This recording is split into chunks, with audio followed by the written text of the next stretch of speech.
बिस्मिल्लाहिर्रहमानिर्रहीम। अस्सलाम वालेकुम। टारगेट 7 के साथ मैं हूं एतजाज़ नकी और मेरे साथ मौजूद हैं सज्जाद तरीन साहब। नाज़रीन, आज के प्रोग्राम में एक ऐलान है और दो अंदरूनी कहानियां हैं, जिसमें एक अंदरूनी कहानी है पाकिस्तान पीपल्स पार्टी की सेंट्रल एग्जीक्यूटिव कमेटी का जो इजलास हो रहा है उस हवाले से। उसमें कुछ अहम फैसले जो किए गए हैं, उसके कुछ देर बाद ऐलानात भी मुतवक्के हैं। और इसके साथ साथ मौलाना शिरानी ने ऐलान कर दिया है JUI पाकिस्तान को JUI फेज़ से अलग करने का, उस हवाले से भी जिक्र करेंगे। मुफ्ती किफ़ायतुल्लाह का मामला जो है वो सामने आ रहा है, उसका भी जिक्र करेंगे। और इसके साथ साथ दूसरी अंदरूनी कहानी हम आपको बताएंगे, जो वफाकी काबीना का इजलास हुआ वज़ीर आज़म की ज़ेर सदारत, उसमें क्या अहम फैसले किए गए, क्या गुफ्तगू हुई और उसके क्या नताइज सामने आने वाले हैं। इसके अलावा कुछ स्टेटमेंट्स हैं अपोजिशन की जानिब से भी और हुकूमती अरकान की जानिब से, वज़रा की जानिब से भी, जो यहाँ का एक रिवायत पहले से मौजूद है, उसका भी जिक्र करेंगे। सज्जाद तरीन साहब, सबसे पहले तो पीपल्स पार्टी की सेंट्रल एग्जीक्यूटिव कमेटी का इजलास जो है, जब हम ये प्रोग्राम कर रहे हैं, जारी है और उसमें कुछ अंदरूनी कहानी है आपके पास, ज़रा हमें आगाह कीजिएगा क्या क्या अहम फैसले जो हैं वो मुतवक्के हैं। मैं आपको अर्ज़ करूं कि पीपल्स पार्टी की सेंट्रल एग्जीक्यूटिव का बहुत तवील इजलास हुआ है और बहुत हर इशू पर गुफ्तगू हुई है और हमें भी बताया गया है सोर्सेज ने कि उस इजलास में सेनेट से इस्तीफ़ों के मामले पर और सेनेट इलेक्शन से पहले इस्तीफ़ों का मामला, असम्बलियों से जाने का मामला। एक बात तो मैं आपको बता दूं कि ये बात का फ़ैसला हो गया और ये तय हो गई ये बात कि पीपल्स पार्टी सेनेट इलेक्शन से पहले इस्तीफ़े नहीं देगी। उन्होंने कहा है हम बिल्कुल इस्तीफ़े नहीं देंगे। वजह यह है कि 1985 में पीपल्स पार्टी ने एक दफ़ा गैर जमाती इंतखाबात का बाइकाट किया था और उसके बाद पीपल्स पार्टी को जो मुश्किलात का सामना नज़र आया, मैं समझता हूँ उसके बाद ये तय हो गया पीपल्स पार्टी में कोई भी लीडरशिप हो, चाहे बीबी थी, चाहे आसिफ जरदारी साहब हैं, चाहे बिलावल है, कि किसी भी आइनी प्रोसेस का हम बाइकाट नहीं करेंगे, किसी भी इलेक्शन का बाइकाट नहीं करेंगे, जिसमें ये तय हो गया है। दूसरी बात उसमें ये भी हुआ कि उन्होंने कहा सेंट्रल एग्जीक्यूटिव में, अब मैं उन दोस्तों का नाम नहीं लेना चाहता, उन्होंने कहा जी शाहिद खाकान अब्बासी कैसे चले गए हैं बाहर, उनका नाम तो ECL में था। क्या ऐसा तो नहीं है कि पीपल्स पार्टी के गले में सारी लड़ाई डालकर और मुस्लिम लीग नून फिर इस्टेब्लिशमेंट के करीब हो जाए और कोई NRO या मुआहदा कर ले। आपको याद होगा जब 12 अक्टूबर 1999 को मियां नवाज शरीफ की गवर्नमेंट ख़त्म हुई तो उसके बाद एक इत्तेहाद बना था जो नवाब नसरुल्लाह खान की सरबराही में ARD, जिसमें मुस्लिम लीग नून भी थी और पीपल्स पार्टी भी थी। उसको बनाने के लिए बड़ी कोशिशें करनी पड़ी नवाब नसरुल्लाह खान को, क्योंकि दोनों पार्टियों के दरमियान बहुत इख्तलाफात थे। वो हुआ और उसके बाद क्या हुआ कि पीपल्स पार्टी की लीडरशिप को पता ही नहीं, ARD की किसी पार्टी को पता नहीं है। ख़ुद मुझे जिस दिन मियां नवाज शरीफ गए तो मैंने अगले दिन ख़बरें छपी हुई थी, मैं नवाब नसरुल्लाह खान के मरहूम के पास गया तो उन्होंने मुझे बताया कि ये मुझे आज अखबारात से पता चला है, मुस्लिम लीग नून ने नहीं बताया। और बहुत सारे मुस्लिम लीग नून के लीडर ऐसे थे जिनको पता नहीं था कि मियां नवाज शरीफ मुशर्रफ से मुआहदा करके जा रहे हैं। पीपल्स पार्टी उस बात से खौफजदा है और उसके बाद सारी लड़ाई जो है वो आसिफ अली जरदारी और पीपल्स पार्टी के गले में पड़ गई और मुशर्रफ उनके ख़िलाफ़ फिर केसेस और जरदारी सब सिलसिला चलता रहा। वो फिर मोहतरमा बेनज़ीर भुट्टो ने आके जो है उनसे वर्दी उतरवाई और सारा माहौल बनाया इलेक्शन का, ये चले गए थे बाहर। इस बात पर आज पीपल्स पार्टी के दोस्तों ने ये पूछा आसिफ अली जरदारी साहब को कि क्या अगर हम सेनेट के इलेक्शन जो हैं वो उनसे पहले अगर इस्तीफ़े दे दें असम्बलियों से, तो क्या इसके बाद की क्या ज़मानत है कि मुस्लिम लीग नून इस सारी सूरत हाल से फ़ायदा नहीं उठाएगी और इस्टेब्लिशमेंट के पास नहीं जाएगी। फिर उसमें ये भी देखा गया है, आइनी अमूर के जो लोग बैठे हुए थे उन्होंने ये कहा कि अगर हम रिज़ाइन दे भी दें तब भी सेनेट इलेक्शन नहीं रुकेगा, इलेक्शन हो जाएगा। तो इसके बाद ये फ़ैसला हो गया है कि पीपल्स पार्टी सेनेट में हिस्सा लेगी, सेनेट के इलेक्शन में हिस्सा लेगी, असम्बलियों से इस्तीफ़े नहीं देगी। इसमें कुछ लोगों ने ये राय भी पेश की, ये तजवीज़ पेश की आसिफ अली जरदारी और बिलावल भुट्टो के सामने कि अगर मियां नवाज शरीफ पाकिस्तान आ जाएं, आके इस तारीख का जो है वो क़यादत करें, तो हम मियां नवाज शरीफ के हाथ में रिज़ाइन दे देंगे, मियां नवाज शरीफ ख़ुद जमा करा दें, फिर वो आ जाएँ यहाँ इस क़यादत में।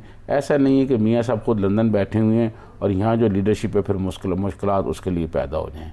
अच्छा। तो मैं समझता हूँ कि पीपल्स पार्टी जो है वो बिल्कुल इस्तीफ़े नहीं देगी। फिर ये सवाल हुआ कि आप ये बताएं कि जी शाहिद खाकान अब्बासी साहब मुल्क से बाहर कैसे चले गए, क्योंकि उनका नाम तो ECL में था। क्या कोई मामला तय हो रहा है उनके साथ, कोई बातचीत हो रही है। और मैं आपको ये बता दूं कि पीपल्स पार्टी के इस फैसले के बाद मुझे इस बात का भी कोई इम्कान नज़र आ रहा है कि मुस्लिम लीग नून की भी आज मीटिंग हो रही है मरियम नवाज साहबा जी बिल्कुल आज तो शायद मुस्लिम लीग नून भी जो है वो सेनेट इलेक्शन में हिस्सा ले। अच्छा जी, क्योंकि मुमकिन नहीं है जब पीपल्स पार्टी जो है वो हिस्सा ले और मुस्लिम लीग नून जो है वो इस्तीफ़े दे के चला जाए, या तो फिर मुस्लिम लीग नून और पीडीएम में सारी जमातें जो हैं शामिल जमातें वो कोई ऐसा माहौल पैदा कर दें कि वो सारे इस्तीफ़े दे दें और छोड़ के चले जाएं और पीपल्स पार्टी तन्हाई का शिकार हो जाए, तो फिर तो कोई सूरत हाल बन सकती है। लेकिन बज़ाहिर मुझे ऐसा लग नहीं रहा कि आज उनकी भी जो अहम मीटिंग्स हैं वो जारी हैं। फिर मियाँ साहब को बात करेंगे, मियाँ साहब फिर आगे जो हैं उसके तहत वो फैसले किए जाएंगे। अब इसमें तो पीपल्स पार्टी बिल्कुल जो है वो सेनेट के इलेक्शन से पहले कोई इस्तीफ़े नहीं देगी और ना ही पीपल्स पार्टी जो है वो मेरे ख्याल में धरने में जाएगी। धरने से पहले ही शायद कुछ चीज़ें मेरे ख्याल में शायद उनको यकीन है कि तय हो जाएंगी। तो आप समझते हैं पीपल्स पार्टी को यकीन दिलवा दिया गया? मैं समझता हूँ यकीन नहीं दिलवा दिया गया, कुछ माहौल ऐसा बन रहा है कि हालात जो हैं ये आप हालात कह दें कि पीपल्स पार्टी को कभी ऐसे इक़्तिदार नहीं मिला। पीपल्स पार्टी को जब भी इक़्तिदार मिला है वो हालात का देन होता है कि मुल्क में हालात ऐसे बन जाते हैं कि उनको कंट्रोल करने के लिए, उस माहौल को बनाने के लिए पीपल्स पार्टी के अलावा कोई और ऑप्शन नहीं होता। तो लिहाजा पीपल्स पार्टी को फिर इक़्तिदार में लेके आना पड़ता है या उनको इक़्तिदार पेश कर दिया जाता है। अच्छा, अब इस सूरत हाल में चूँकि ये मामला जिक्र किया जा रहा है 18वीं तरमीम के ज़िमन में कि 18वीं तरमीम भी ख़त्म हो सकती है सेनेट इंतखाबात से पहले। अगर रिज़ाइन हो जाता है, सेनेट इंतखाबात हो जाते हैं, तो फिर जिस पे एक बड़ा स्टेक है पाकिस्तान पीपल्स पार्टी का, उसका ख़ात्मा मुमकिन है। इस हवाले से भी पाकिस्तान पीपल्स पार्टी ने कुछ बातें की हैं, जो उनके आईनी माहिरीन हैं वो ये बात कर रहे हैं। देखें, ये बात दुरुस्त है कि ये सेनेट के जो इलेक्शन हैं वो अगर उसमें ये सारी पार्टियाँ नहीं जाती, इलेक्शन हो जाएंगे और सिर्फ 18वीं तरमीम नहीं, बहुत सारी तरमीम जो हैं वो ख़त्म की जा सकती है। क्योंकि एक तरफा इलेक्शन हो जाएगा, आप ये कह सकते हैं। मैं ये समझता हूँ कि जो हमारे छोटे सूबों की लीडरशिप है, लाइक महमूद खान अचकज़ई, लाइक अख्तर मेंगल, ये भी नहीं चाहेंगे कि 8वीं तरमीम ख़त्म हो, क्योंकि 18वीं तरमीम को ख़त्म करने के ये हक़ में नहीं है, ना ही पीपल्स पार्टी है। तो अगर ये देखें, अगर ऐवान के अंदर रहेंगे तो फिर तो रुकावट बन सकते हैं, अगर ऐवान के अंदर नहीं रहेंगे तो फिर मेरा ख्याल में कोई ऐसे नहीं है। और दूसरी बात एक मैं आपको और बता दूँ, पिछले 2.5 साल में इस हुकूमत ने कौमी असम्बली में तो इनकी अक्सरियत थी, कौन सी कानून साजी इन्होंने इनकलाबी कानून साजियाँ कर दी हैं कि जो अब सेनेट में इनको अक्सरियत मिलेगी तो ये कर लेंगे। मेरा नहीं ख्याल कुछ हो सकेगा, क्योंकि जो हालात बन गए हैं वो हालात काफ़ी कंट्रोल से बाहर हो गए हैं। मुआशी सूरत हाल आपको पता है, बिल्कुल सही। किसी वक्त इस पर भी हम प्रोग्राम करेंगे। गुर्बत, बेरोज़गारी, महंगाई बहुत ज़्यादा है। और फिर दूसरी बात जो आज पीपल्स पार्टी के सेंट्रल एग्जीक्यूटिव में ज़ेरे बहस आई वो शाहिद खाकान अब्बासी साहब आया, एक आदमी जिसका नाम ECL में है और प्राइम मिनिस्टर इमरान खान कहते हैं जी NRO नहीं करूँगा, किसी को नहीं छोड़ूंगा। भाई इसको किसने नाम इसका निकाला ECL से? तो ये बात भी फिर सेंट्रल एग्जीक्यूटिव के इजलास में रखी गई है कि इनको फिर किसने जाने दिया है। ऐसा ना हो कि जिस तरह मियाँ नवाज शरीफ गए और प्राइम मिनिस्टर ने कहा जी मुझे तो बताया ही नहीं गया था, मुझे तो ये बताया गया था कि इनकी हालत बहुत ख़राब है, वो तो बिल्कुल ठीक गए और आज तक जो है वो उस पर पछता रहे हैं।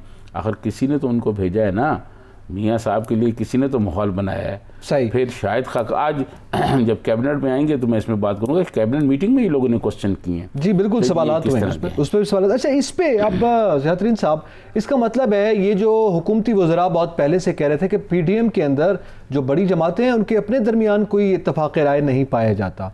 आप देखें ना, जिस तरह से आज की आपने स्टोरी बताई है पीपल्स पार्टी की CEC की, तो वो तो अपने रिजर्वेशंस का इजहार कर रहे हैं। नहीं, देखिए मैं बताऊँ, ये वो बातें हैं जो इजलास के अंदर हुई हैं। अब फैसला जो करना होता है वो लीडरशिप ने करना होता है, सब लोगों की राय होती है। मोहतरमा बेनज़ीर भुट्टो के ज़माने में ऐसा होता था कि लोग आपस में एक बहुत शदीद इख्तिलाफात होता था सेंट्रल एग्जीक्यूटिव में, दोनों पॉइंट ऑफ व्यू सुनने के बाद फैसला जो है वो मोहतरमा बेनज़ीर भुट्टो करती थी। ठीक है। और जब बीबी कोई फैसला करती थी तो उसके बाद सब वो मानते थे। तो अब मैं समझता हूँ ये वो बातें हैं जो इजलास के अंदर हुई, हमने अपने नाज़रीन को बताई। लेकिन अब इस पर फैसला जो है वो बिलावल भुट्टो ज़रदारी और आसफ़ अली ज़रदारी साहब ने करना है। वो जो कहेंगे उस पर वो प्रेस कॉन्फ्रेंस में वो अनाउंस करेंगे कि ये हमारे फैसले हैं। ये तो वो चीज़ें हैं जो हमने इजलास के अंदर बताई हैं कि जी 1 पॉइंट ऑफ व्यू ये था, दूसरा पॉइंट ऑफ व्यू। लेकिन इजलास से पहले आसिफ अली जरदारी साहब भी तो इंदिया दे चुके हुए हैं ना इस मामले का, कि हमारी भी सुन लें। आज फिरदौस आशिक अवान साहब ने उस पर कमेंट भी किया है, उस पर बाकायदा आड़े हाथों लेने की कोशिश की है। तो जरदारी साहब का पहले भी एक मौक़िफ़ जो है वो तो फ्रंट पे आ चुका हुआ है। आसिफ अली जरदारी साहब, सर ब्रेक ले लें, ब्रेक के बाद सर इस सिलसिला गुफ्तगू को यहीं से जोड़ेंगे। नाज़रीन, सियासी एक्टिविटी आज बहुत ज़्यादा है, उसके ओवरऑल मुख्तलिफ पहलुओं का जायज़ा लेंगे। एक ब्रेक के बाद हमारे साथ रहिएगा।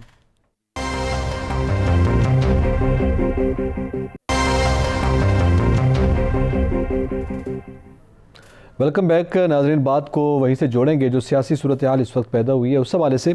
सजाद तरीन साहब, ब्रेक से पहले ये सवाल था कि जैसे आपने कहा कि ये तो कुछ ख्यालात हैं, कुछ पॉइंट्स हैं जो आज की CEC में पीपल्स पार्टी के मुख्तलिफ अरकान ने सामने रखे हैं। फ़ाइनल फैसला बिलावल भुट्टो जरदारी साहब और आसिफ अली जरदारी साहब करेंगे। लेकिन ये जो बातें सामने आई हैं इसमें आसिफ अली जरदारी साहब तो पहले ही दिया दे चुके हैं इस्तीफ़ों के मामले पर, हमें सुन लो, हमारी सुन लो, इस हवाले से गुफ्तगू तो वो पहले ही कर चुके हैं। आसिफ अली जरदारी साहब को जब इस्तीफ़ों के मामले में कहा गया तो उस वक्त उन्होंने एक तजवीज़ पेश की थी, आज भी उस पर काम कर रहे हैं। मैं आपका कमेंट लेता हूँ। हमें ज्वाइन किया पाकिस्तान पीपल्स पार्टी की मारूफ रहनुमा है पलवशा खान साहब। बहुत शुक्रिया पलवशा खान साहब वक्त देने का।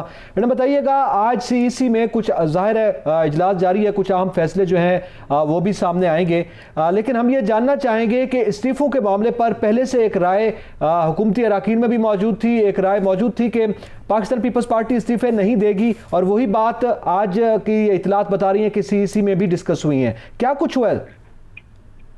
देखिए, आपने खुद ही कहा कि जब इसकी एक प्रेस ब्रीफिंग होगी CEC के एंड पे, तो उसमें मामला जो हैं वो सामने आएंगे। ये जो बातें चल रही हैं इनमें से तो कोई ऐसी बात है ही नहीं कि जो डिस्कस भी हुई हो। इस पर कई गनी का भी ट्वीट आया है, बाकी लोगों ने भी, और हमने मालूम भी किया है, ये मामला ज़ेरे बहस ही नहीं आए। ये हुकूमती ख्वाहिशें हैं और ये वो कहते रहते हैं, कहते रहेंगे, इससे क्या फ़र्क पड़ता है। पलवशा खान साहबा, पलवशा खान, लेकिन पीपल्स पार्टी ने हमेशा जो है वो अब ये तय कर लिया है 85 के बाद कि कोई भी इंतखाबी मैदान खाली नहीं छोड़ना। तो क्या पीपल्स पार्टी जो है वो रिज़ाइन करके सेनेट के इलेक्शन से बाहर होने जा रही है, आप ये कहना चाह रही हैं? मैं ये नहीं कह रही, लेकिन मैं ये कह रही हूँ कि जो खबरें चल रही हैं बहुत से मीडिया के चैनल्स पर, वो उनका हकीकत से कोई ताल्लुक नहीं। और दूसरी बात ये है कि सेनेट के इलेक्शन में हिस्सा लेना है या नहीं लेना, वो एक अलग बात है। सबसे पहला और सबसे बड़ा जो हमारा हदफ है वो इमरान खान की हुकूमत को चलता करना है। वो सेनेट के इलेक्शन से पहले हो जाए तो सेनेट का इलेक्शन बेशक अपने वक्त पे हो जाए, वो कैसे हो जाए और कैसे करना है, उसके लिए क्या स्ट्रेटेजी बनानी है, ये तो बंद दरवाजों के पीछे तय होता है।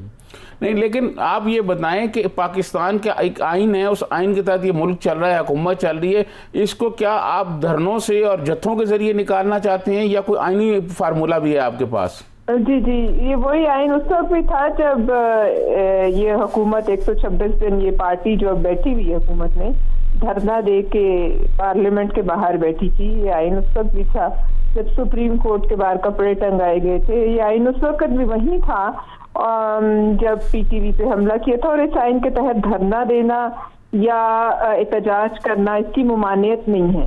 तो जहाँ तक इस आइन का सवाल है, उसके रूह से बिल्कुल ये एक आइनी तरीका है। नहीं, लेकिन पीपल्स पार्टी तो इमरान खान के भी धरने के खिलाफ थी, डॉक्टर ताहिरुल कादरी के भी धरने के खिलाफ थी। तो क्या आप जिसके खिलाफ खुद पीपल्स पार्टी थी, अब वो खुद धरना देने जा रही है? देखिए, इमरान खान के धरने की कहानी और डॉक्टर ताहिरुल कादरी के यहाँ आने की कहानी और दुबई में जो कुछ प्लानिंग हुई थी और लंदन में उसकी कहानी, और इस मूवमेंट में इतना ही फर्क है जितना आसमान और जमीन। लिहाजा इसको उसके साथ जोड़ा ही नहीं जा सकता।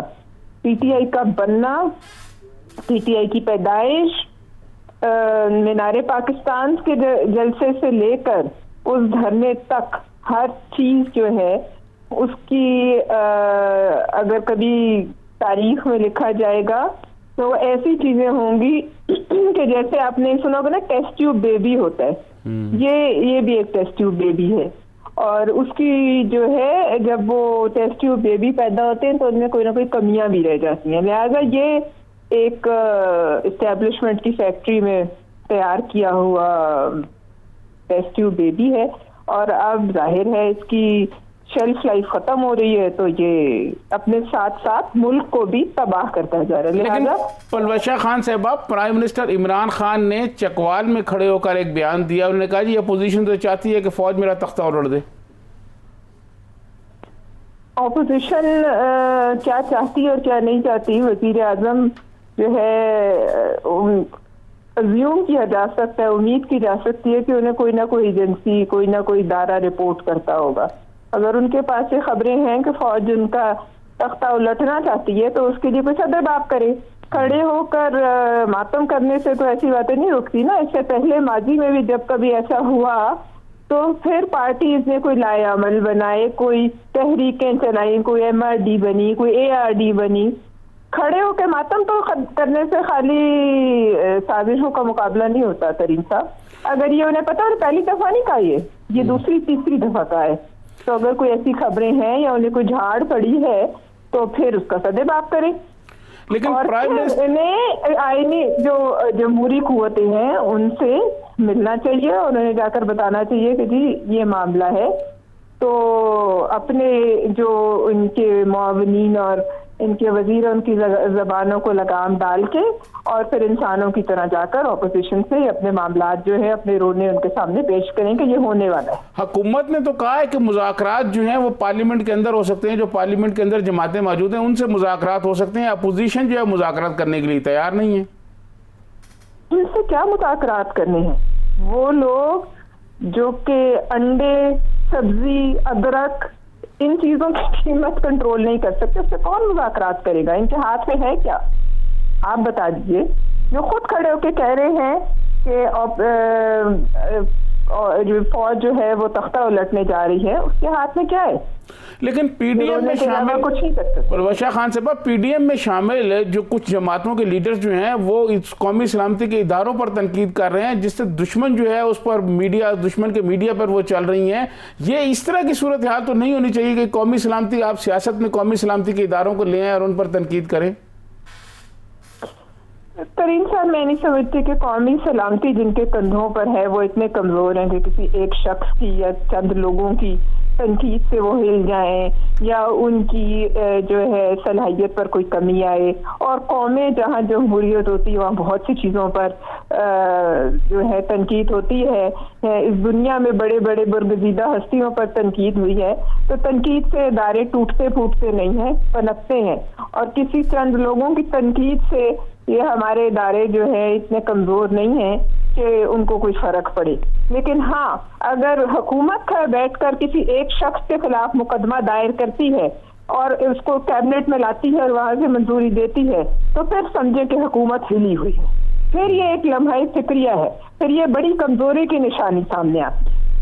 सही, बहुत शुक्रिया पलवशा खान साहब, आपने अपना कीमती वक्त और हमसे गुफ्तगू की। जातरीन साहब, पीपल्स पार्टी का ये मौक़िफ़ ज़रूर सामने आ गया कि ज़ाहिर है हम आपस में इत्तफ़ाक़ राय से बात करेंगे, हम हुकूमत से मुज़ाकरात नहीं कर रहे। अब ये जो पीपल्स पार्टी ये बात करिए कि मुमकिना कानूनी रास्ते जो है वो अख्तियार किए जाएंगे, ना कि इस तरह की सियासत। ज़ाहिर है सेनेट इंतखाबात, वो ये कह रहे हैं कि हमारे एलामिये में, जो PDM का एलामिया, सेनेट इंतखाबात रुकवाने का जिक्र नहीं है, बल्कि मुनासिब वक्त पर इस्तीफ़े देने का जिक्र ज़रूर किया गया है और वो जब आएगा तो हम दे देंगे। तो वो मुनासिब वक्त कौन सा है? ये अल्फाज का गोरख धंधा क्या बताएं? मैं आपको अर्ज़ करूँ, पलवशा खान साहबा जो है वो पीपल्स पार्टी की डिप्टी सेक्रेटरी इत्तलात हैं, उनके पास जो इत्तलात थी उन्होंने वो दी। लेकिन हमारे पास जो इत्तलात हैं वो, हमारी इत्तलात जो हैं वो मुख्तलिफ हैं उनसे। और पीपल्स पार्टी के दोस्त जो हैं, बाद में फिर हम जो बात करते हैं वो पहले उसकी तरदीद कर देते हैं, फिर अगले दिन पता चलता है कि बात तो वही हुई थी। इस बात में बिल्कुल फैसला हो गया कि पीपल्स पार्टी सेनेट इलेक्शन में जाएगी। पीपल्स पार्टी सेनेट इलेक्शन का बाइकाट नहीं करेगी और ना ही पीपल्स पार्टी सेनेट इलेक्शन से पहले कोई इस्तीफे देगी। सही। और इसी की बुनियाद पर अगर पीपल्स पार्टी नहीं देगी तो फिर इसी बुनियाद पर मुस्लिम लीग नून भी जो है वो इस्तीफे नहीं देगी और वो भी सेनेट इलेक्शन में जाएगी।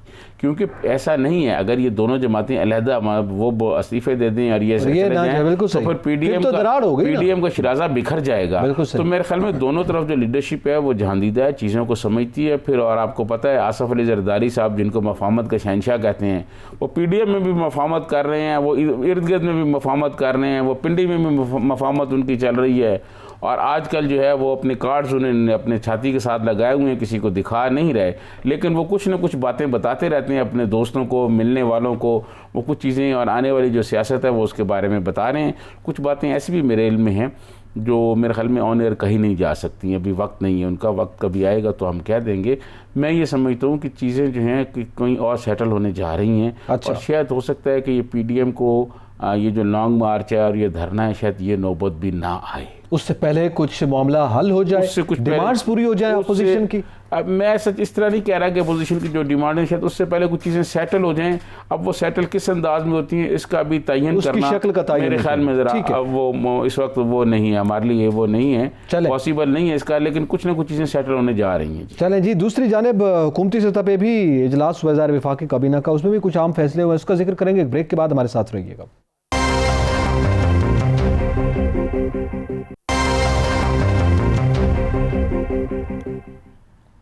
वेलकम बैक नाजरीन, हम काबीना इजलास की ज़रूरी कहानी का भी जिक्र करेंगे, लेकिन उससे पहले जो अहम डेवलपमेंट हुई है इस वक्त, जब हम पीडीएम का ये जिक्र कर रहे हैं तो ये जिक्र ना करना भी ज़्यादती होगा। वो है मौलाना शिरानी का मामला कि उन्होंने अलहदगी अख्तियार की है, JUI फेस है, JUI पाकिस्तान का उन्होंने कहा है, उससे कोई ताल्लुक़ नहीं है।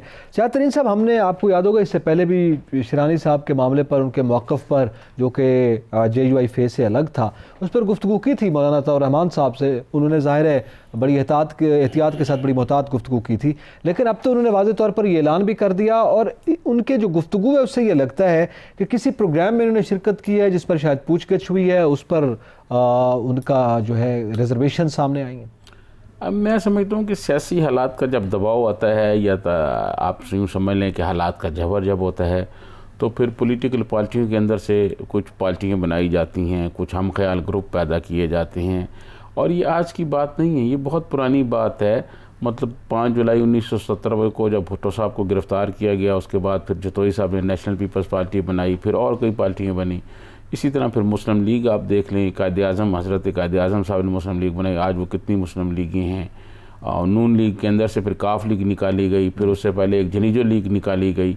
तो फिर मियाँ नवाज शरीफ ने जिस तरह जनीजो को हटाया, वो भी, उस पर भी कभी आप प्रोग्राम रखें इन सियासी जमातों पर तो उस पर भी हम बात करेंगे। वो यहाँ मौजूद था मैं उस वक्त जब मियाँ नवाज शरीफ को जो है वो पार्टी का सदर बनाया गया और एक लाहौरी ग्रुप ने किस तरह स्टेज पे कब्ज़ा किया। तो ये पार्टियों के अंदर से पार्टियाँ बनाई जाती हैं और मैं समझता हूँ इसका नुकसान पाकिस्तान के सियासी अमल को होता है, इसका नुकसान पाकिस्तान के जमहूरी अमल को होता है। वजह ये होती है कि आखिर वो कौन सी वजह है कि अचानक जो है मौलाना शिरानी साहब को आज इख्तलाफात नज़र आ गए हैं। मौलाना शिरानी साहब के लिए मौलाना फजलुर रहमान साहब ने क्या क्या काम नहीं किया। मौलाना शिरानी साहब को इस्लामी नज़रियाती कौंसिल का जो है मेंबर बनवाया, फिर उनको पार्लिमान में उनको लेके आए। तो मैं ये समझता हूँ कि ये इख्तलाफात और फिर वक्त की बड़ी अहमियत है कि इस वक्त जब मौलाना फजलुर रहमान साहब जो हैं वो हुकूमत से बहुत गुस्से में हैं, हुकूमत पर बहुत शदीद तनकीद कर रहे हैं, हुकूमती पॉलिसियों को तनकीद का निशाना बनाना, ऐसे वक्त में बेशक मौलाना शिरानी साहब ख़ुद ही चले गए हैं अपने इख्तलाफात की वजह गया, जो भी वजूहत थी, लेकिन उससे तासुर जो गया है वो तासुर यही गया है कि हुकूमती इदारों की जानिब से कोई उनसे मामलात किए गए हैं और उनको दबाव दिया गया या जो भी कुछ हुआ, तो उसके बाद मौलाना शिरानी गए हैं।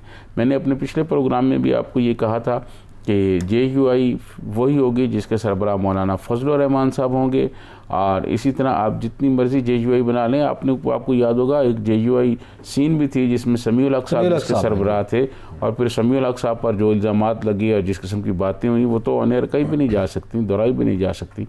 तो ये इस तरह फिर चीज़ें चलती रहती हैं।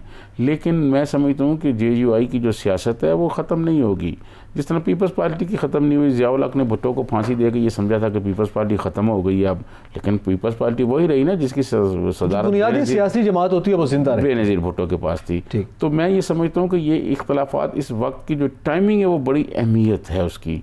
तो शायद मौलाना फजलुर रहमान की सियासत पर हो सकता है कि कोई वक्ती तौर पर शायद कोई असर पड़ सके, लेकिन मुस्तकबिल में JUI वही होगी जिसकी सरबराही मौलाना फजलुर रहमान साहब करेंगे।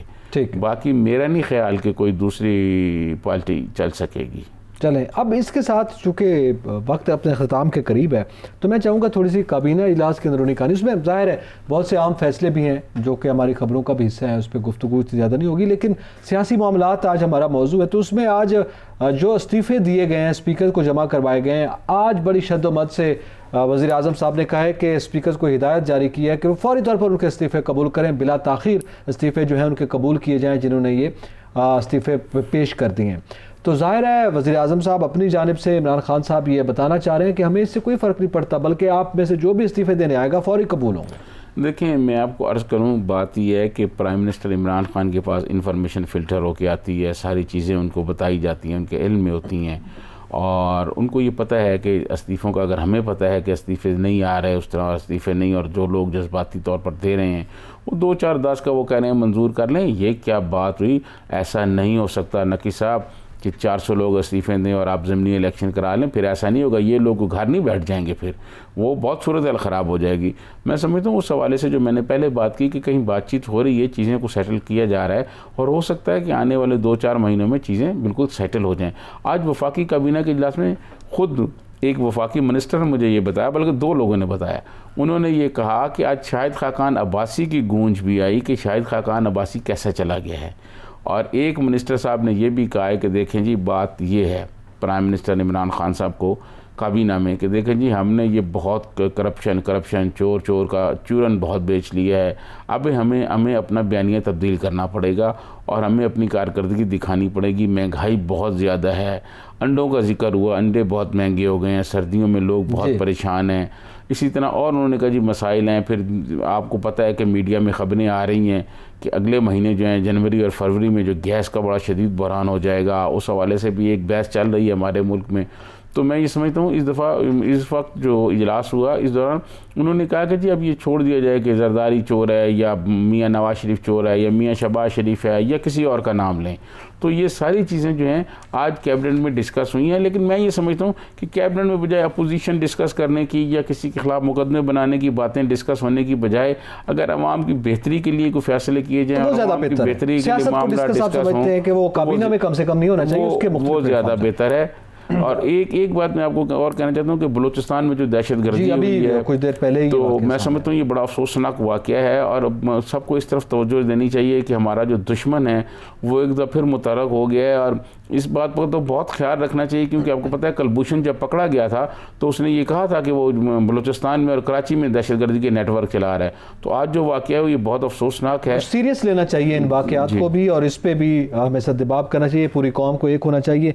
नाज़रीन, एतज़ाज़ दकी और सजातरीन को इजाज़त दीजिए, अल्लाह हाफ़िज़।